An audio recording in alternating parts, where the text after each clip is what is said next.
Queridos, uma família edificada pelo Senhor. Você gostaria de ter uma família edificada pelo Senhor ou pelos seus próprios esforços? O que você desejaria? O que é que nós desejamos? O que é que o ser humano mais deseja? É claro que muitos vão dizer que prefere ter uma família, uma vida, uma casa, um lar edificado pelo Senhor. Mas na prática, nós fazemos muitas vezes tudo o contrário, tudo errado. Queremos edificar a nossa própria vida, a nossa família, o nosso lar, a nossa casa, através dos nossos próprios esforços. E nos esforçamos muito para isso. Mas no Salmo 127, versículo 1, vai dizer que se o Senhor não edificar a casa, em vão trabalham aqueles que a edificam. Se o Senhor não guardar a cidade, em vão vigia a sentinela. E inútil vos será levantar de madrugada, repousar tarde e comer o pão que penosamente granjeaste, porque aos seus amados ele o dá enquanto dormem. Olha só, muitos de nós queremos de fato que a nossa vida, a nossa casa, a nossa família seja edificada pelo Senhor. Edificar significa construir. É uma construção e muitas vezes a construção ela demanda tempo. Não é da noite para o dia que você constrói algo. E nós precisamos construir uma vida alicerçada no Senhor. Nós precisamos ter a nossa vida, a nossa família, a nossa casa alicerçada, edificada pelo Senhor.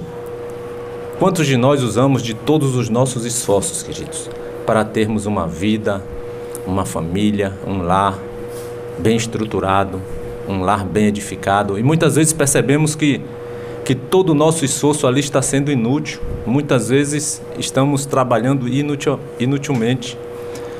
Muitas vezes vamos dar o melhor para os nossos filhos, para a nossa família, no âmbito material, aquilo que pertence ao mundo material. E não fazemos muitas vezes a mesma coisa quando se diz da vida espiritual. Nós não nos empenhamos tanto como nos empenhamos para dar o melhor do mundo material para os nossos filhos, para a nossa família.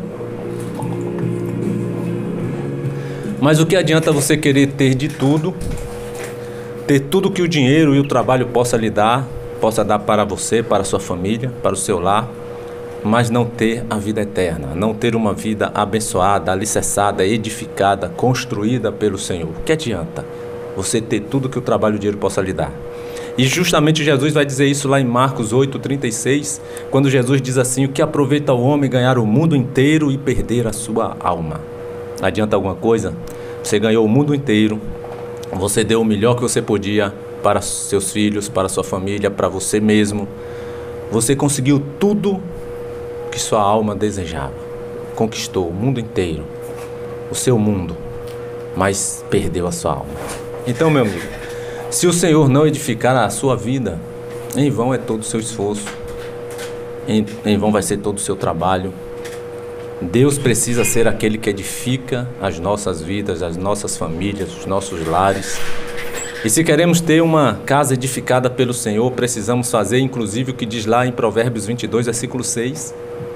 Ensina a criança no caminho em que ela deve andar, e ainda quando for velho não se desviará dele. Será que nós temos nos preocupado em criar nossos filhos no caminho de fato em que ele deve andar? Qual é o caminho que nossos filhos devem andar? Acima de todos os caminhos, deve andar no Senhor Jesus. Porque ele próprio disse lá em João 14,6: eu sou o caminho. Ninguém vai ao Pai se não for por mim. Eu sou o caminho, a verdade e a vida. Você deve ensinar o caminho que conduz à vida eterna, o caminho que vai fazer dele uma pessoa abençoada, próspera, que vai dar uma vida abençoada. Você vai ensinar um caminho do bem para que essa pessoa realmente se torne uma pessoa boa, uma pessoa que promova o bem.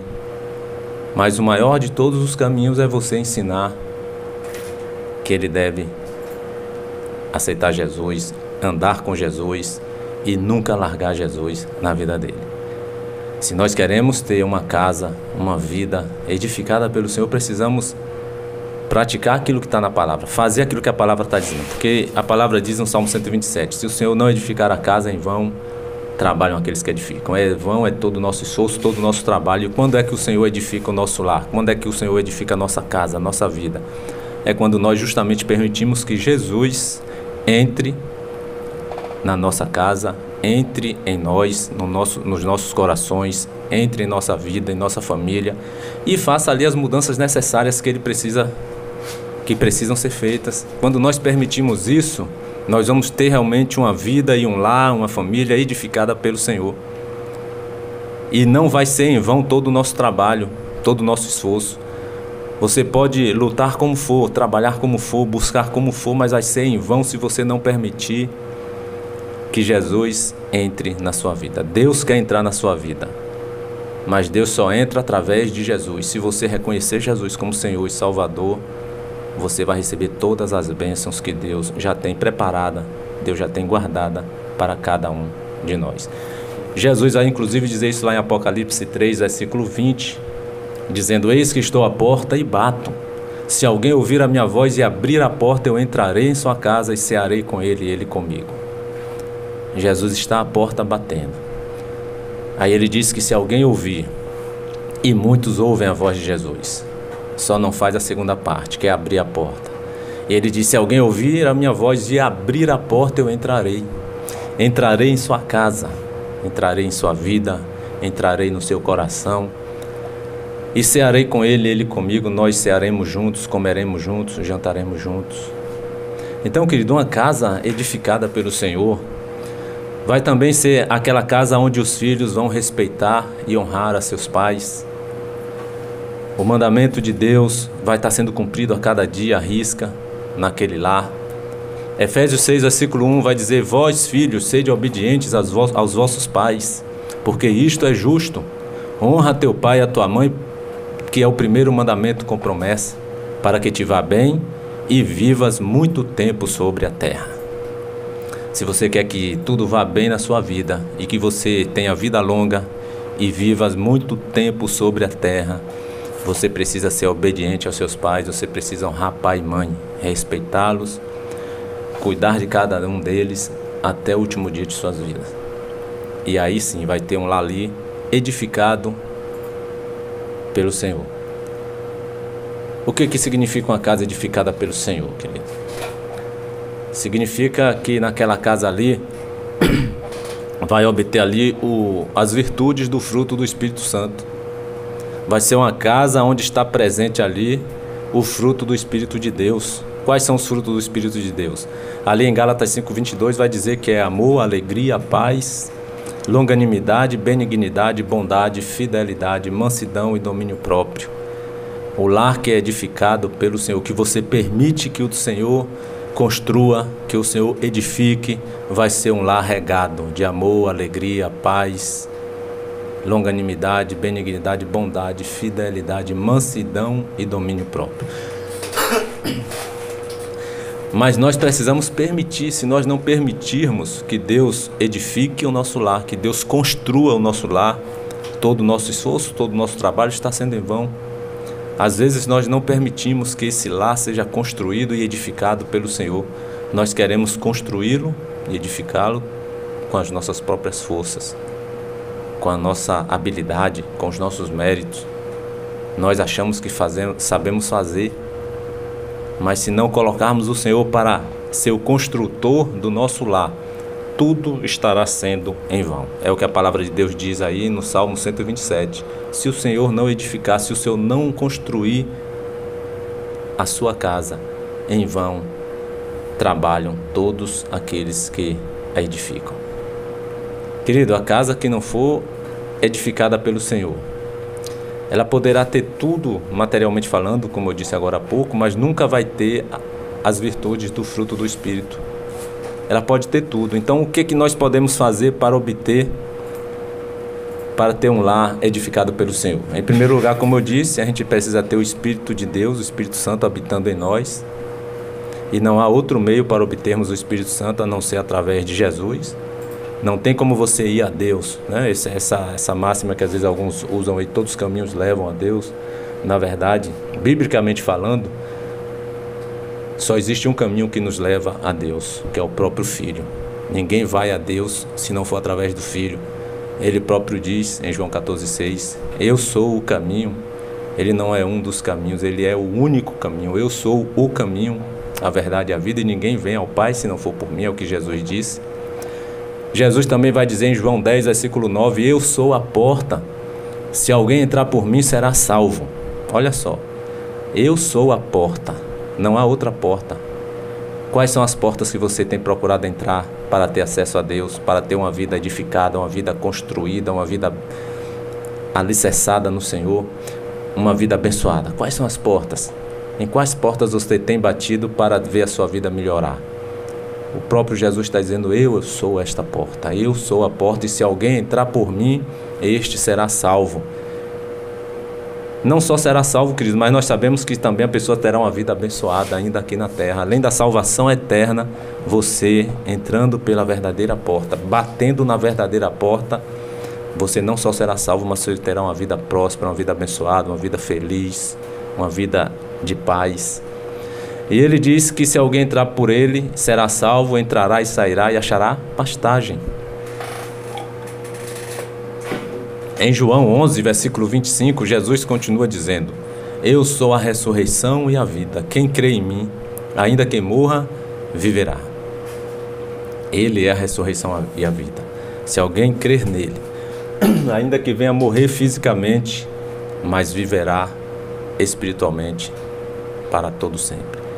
Quem tem o Espírito de Deus habitando dentro dele, além de ter a sua família edificada, alicerçada pelo Senhor, mesmo estes, quando morrerem, tornarão a viver. É essa a garantia que Jesus nos dá aí em João 11, 25.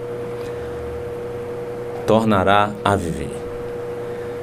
Você quer conhecer aqui uma família bem edificada, alicerçada, construída pelo Senhor? Você lê o Salmo 128. O Salmo 128 descreve ali uma casa que é edificada pelo Senhor. O Salmo 128 ele já começa dizendo assim, bem-aventurado aquele que teme ao Senhor e anda nos seus caminhos.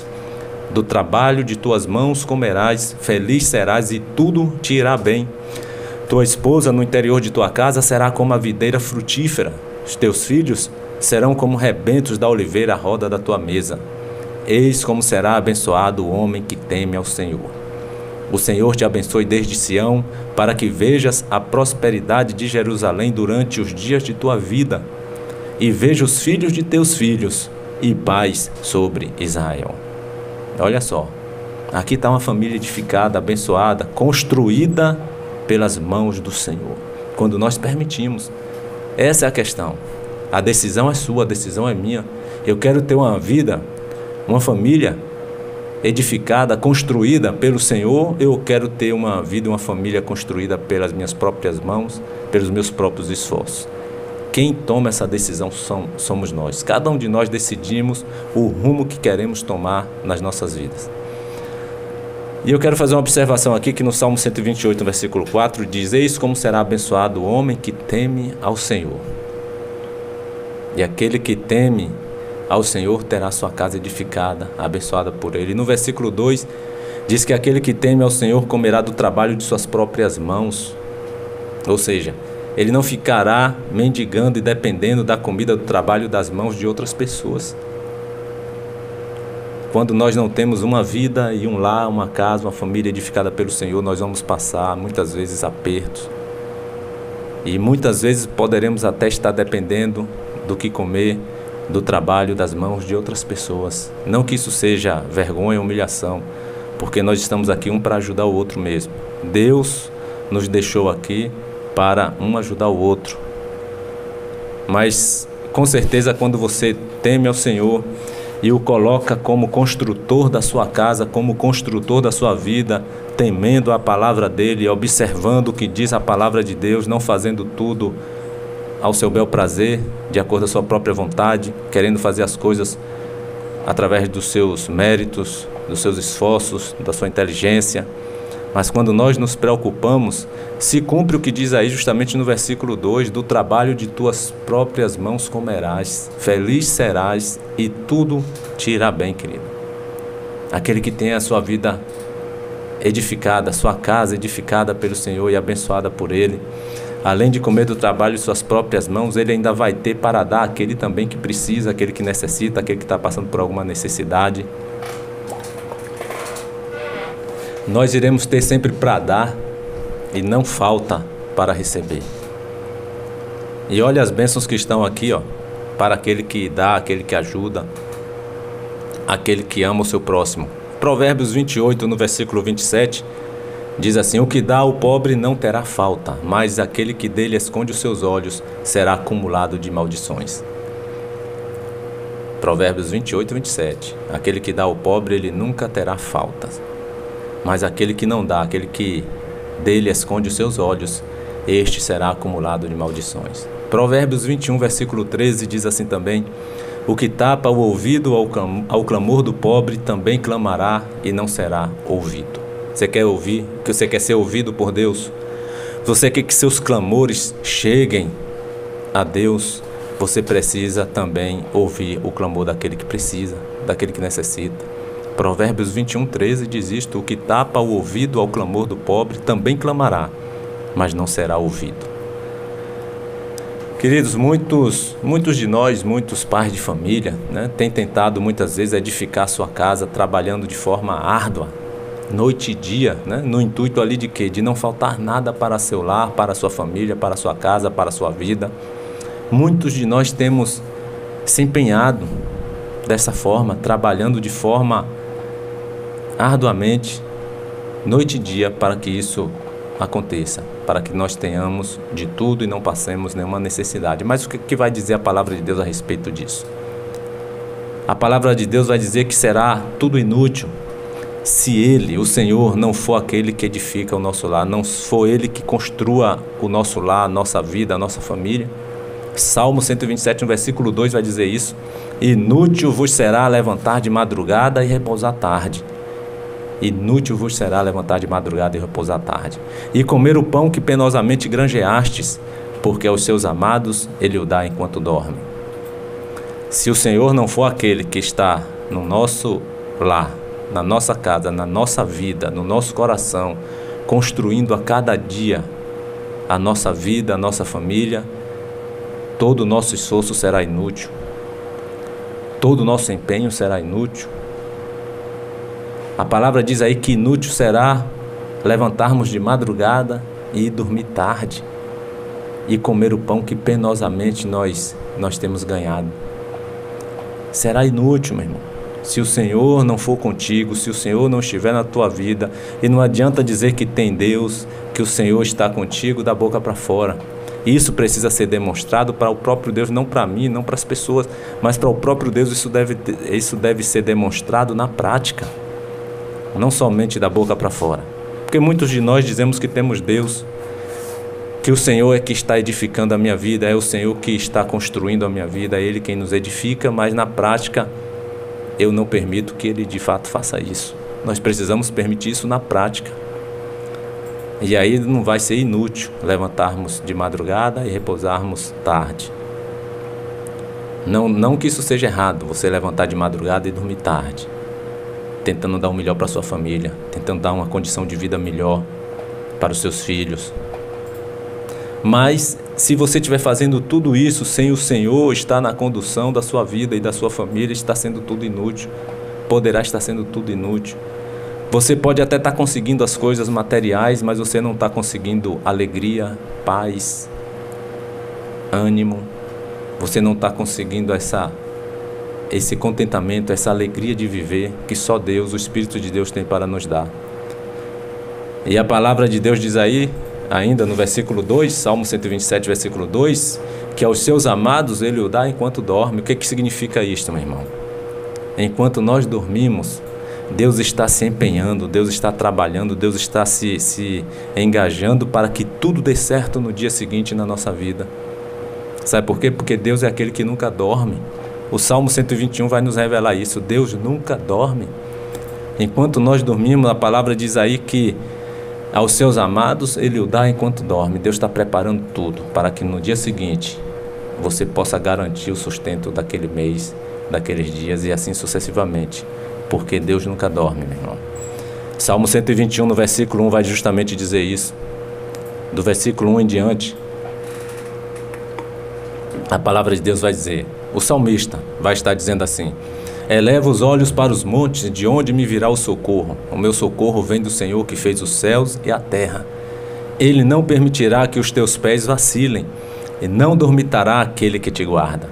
É certo que não dormita nem dorme o guarda de Israel. O Senhor é quem te guarda, o Senhor é a tua sombra à tua direita. De dia não te molestará o sol, nem de noite a lua. O Senhor te guardará de todo o mal, guardará a tua alma. O Senhor guardará a tua saída e a tua entrada desde agora e para sempre. Amém, né? E eu quero fazer uma observação aqui. Deus não está falando que devemos trabalhar pouco e que não devemos levantar de madrugada e repousar tarde, como eu acabei de falar agora há pouco.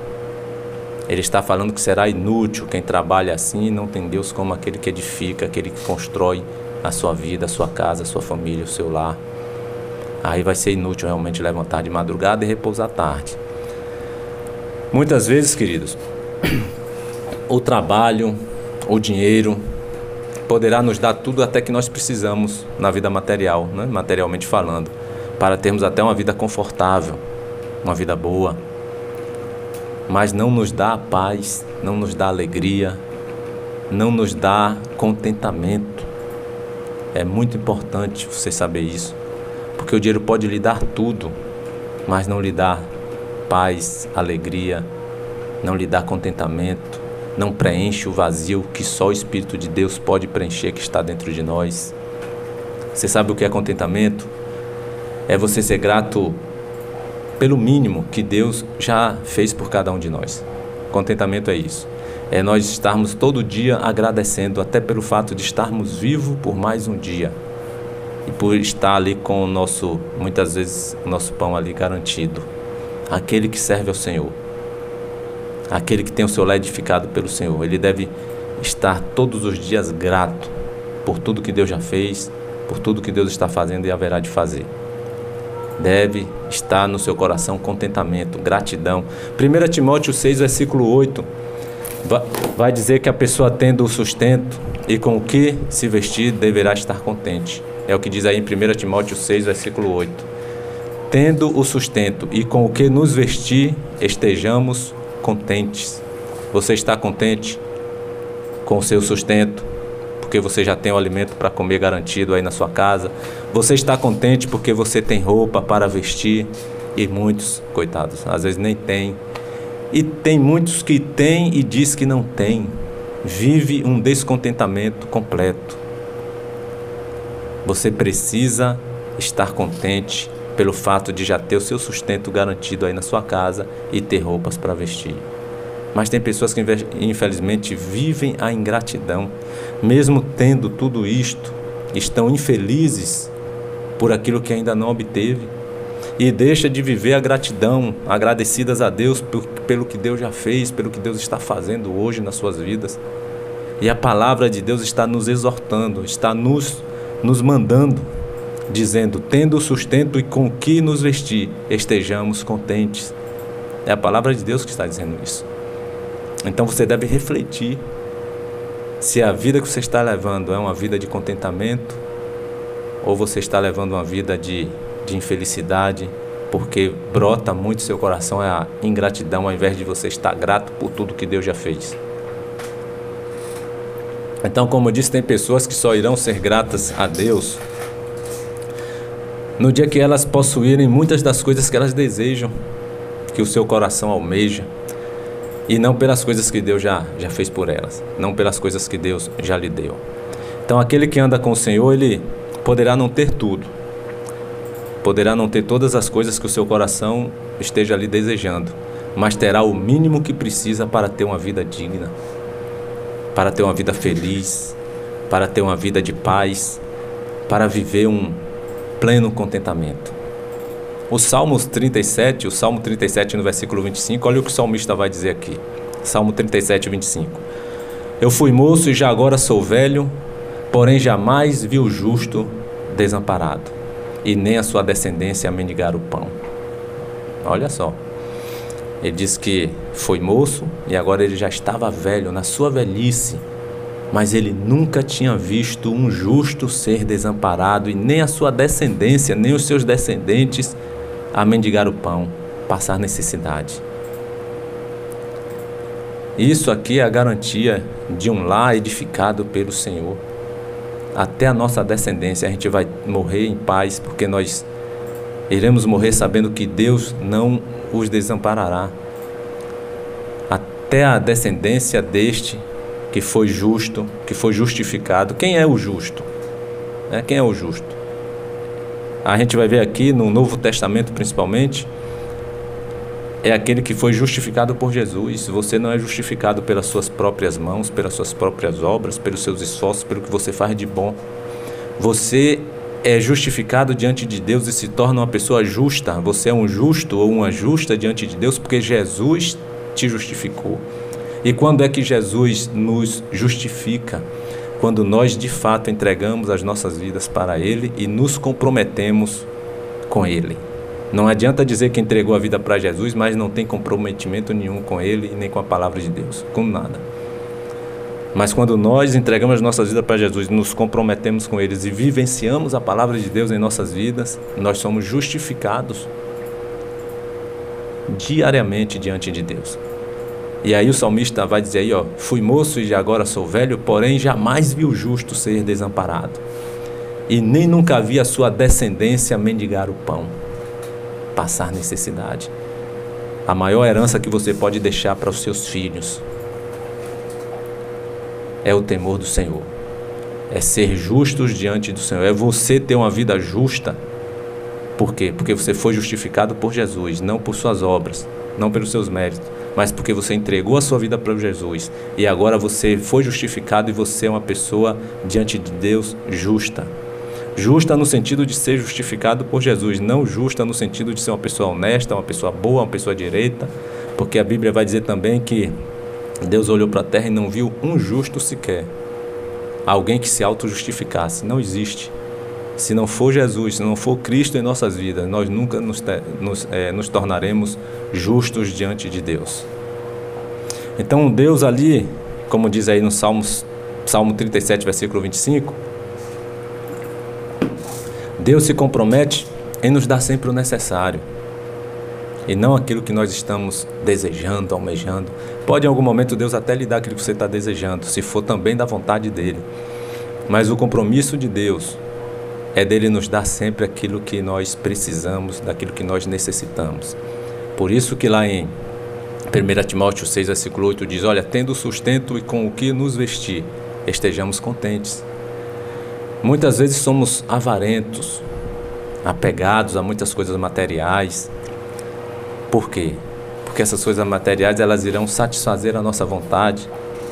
E muitas vezes não estamos contentes com aquilo que Deus já nos tem dado, por causa da nossa avareza, do nosso apego às coisas materiais, ao dinheiro, aos bens, às coisas. O que é que a Bíblia vai dizer a respeito disso em Hebreus 13, versículo 5? Hebreus 13, versículo 5, a palavra de Deus vai dizer assim, seja a vossa vida sem avareza. O que significa ter uma vida sem avareza?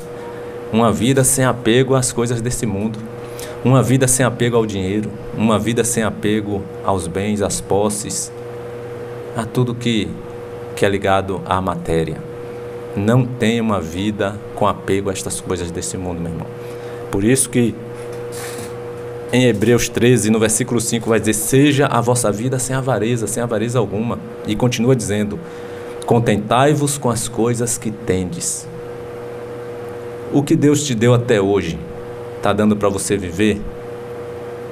Contentai-vos com estas coisas, é o que a palavra está dizendo. Agora, se você não está tendo uma vida, no mínimo, tendo o que comer, o que se vestir, entregue a sua vida para Jesus. Entregue a sua vida para o Senhor. Confesse os seus pecados, se arrependa deles, e você vai ver a sua vida se transformar. Jesus é aquele que transforma as nossas vidas. Contentai-vos com as coisas que tendes, diz aí em Hebreus 13, versículo 5. Quando nós estamos debaixo da bênção do Senhor, nós devemos estar contentes com aquilo que Deus já tem nos dado. Infelizmente, tem muitas pessoas que mesmo tendo entregue as suas vidas para Jesus, e Deus está abençoando a vida dele, está dando no mínimo a ele o que comer, o que se vestir, mesmo assim tem pessoas que não estão contentes. Mas nós devemos estar contentes e termos essa garantia que Deus nunca nos deixará, Deus nunca vai nos abandonar, como está escrito aí no versículo, é porque eu não li ele todo, vou ler agora. Hebreus 13, versículo 5, seja a vossa vida sem avareza, contentai-vos com as coisas que tendes, porque ele tem dito, De maneira alguma te deixarei, nunca jamais te abandonarei. Essa é a garantia que nós temos de um Deus que nunca, jamais nos deixaremos, nunca, jamais nos abandonará. Ele nunca, jamais nos deixará e nem nos abandonará, como está aí no versículo, em Hebreus 13, versículo 5. Queridos, para estar encerrando aqui, eu gostaria de lhe dizer que o Salmo 127, ele foi escrito por uma pessoa que sabia muito bem o que era ter uma casa edificada pelo Senhor e uma casa edificada pelos seus próprios esforços, pela sua sabedoria, tentar edificar uma casa pelas suas próprias mãos. Esta pessoa era Salomão. Foi Salomão quem escreveu o Salmo 127 e escreveu também o Salmo de número 72. 2 salmos apenas o rei Salomão escreveu. E ele escreve esse aí, dizendo que se o Senhor não edificar a casa, em vão trabalham aqueles que a edificam. Infelizmente, Salomão, na sua idade avançada, já adulto, indo para a terceira idade, Salomão se desvia dos caminhos do Senhor e vai adorar outros deuses. Ele procura edificar a sua vida, a sua casa, construir uma casa sem a presença do Senhor, adorando a outros deuses. Então ele sabia muito bem o que era ter uma vida, uma família alicerçada, edificada, construída pelo Senhor, e uma vida construída, uma família também construída pelas suas próprias mãos, pelos seus próprios esforços, tentando edificá-la através da sua sabedoria. Mas olha o que Deus vai dizer a Salomão lá em 1 Reis 9, versículo 4. 1 Reis 9, versículo 4, Deus vai e diz assim para Salomão: se tu andares perante mim como andou teu pai Davi, com inteireza de coração e com sinceridade, para fazeres segundo tudo o que te mandei, e guardares os meus estatutos e os meus juízos, então confirmarei o trono de teu reino sobre Israel para sempre. Como falei acerca de Davi teu pai, dizendo: não te faltará sucessor sobre o trono de Israel. Deus dá uma garantia aqui a Salomão, que se ele permanecesse, que se ele andasse perante ele, como andou o seu pai Davi, com inteireza de coração e com sinceridade, Deus iria abençoar para sempre a vida de Salomão. Agora, qual é o segredo então para termos a nossa casa, a nossa vida, a nossa família edificada pelo Senhor? É justamente o que Deus disse aí para Salomão: andar perante ele com inteireza de coração e com sinceridade, meu irmão. Ele disse isso para Salomão: se tu andares perante mim como também andou Davi teu pai, com inteireza de coração e com sinceridade, aí sim nós iremos ter a nossa vida edificada pelo Senhor, nossa vida, nossa família construída pelo próprio Senhor. Agora, às vezes nós andamos com inteireza de coração e com sinceridade, infelizmente, perante a homens, mas não perante a Deus. Procuramos honrar tantas pessoas e não honramos a Deus, obedecendo a sua palavra, entregando a nossa vida para Jesus. Às vezes muitas pessoas temem mais ao homem do que ao próprio Deus. Tem responsabilidade com os trabalhos terrenos, mas não tem responsabilidade com os trabalhos concernentes ao reino de Deus. Tem mais prazer e alegria em se envolver nos trabalhos desse mundo do que prazer e alegria em se envolver nos trabalhos concernentes ao reino de Deus. Às vezes tem mais temor em receber uma repreensão do homem do que receber uma repreensão de Deus. A quem você tem mais temido? A palavra de Deus, o próprio Jesus vai dizer em Mateus 10, 28, Jesus vai dizer assim, Mateus 10, 28, não temais os que matam o corpo e não podem matar a alma. Temei antes àquele que pode fazer perecer no inferno tanto a alma como também o corpo. Olha o que Jesus diz. Muitos estavam temendo e temem até hoje àqueles que podem matar o corpo, mas não podem matar a alma. Quem é que pode matar o corpo e não pode matar a alma? O próprio diabo e o próprio homem. Mas Jesus diz, olha, temam aquele que pode fazer perecer no inferno tanto a alma como o corpo. Deus, meu irmão, Jesus está dizendo: temam a Deus, guardem no coração de vocês o temor do Senhor, o temor a Deus. Salmo 111, no versículo 10, o salmista vai dizer: o temor do Senhor é o princípio da sabedoria, e revelam prudência todos aqueles que praticam. O seu louvor permanece para sempre. Então tema aquele que pode fazer perecer no inferno tanta alma como o corpo. Mas não temais aqueles que matam o corpo e não podem matar a alma.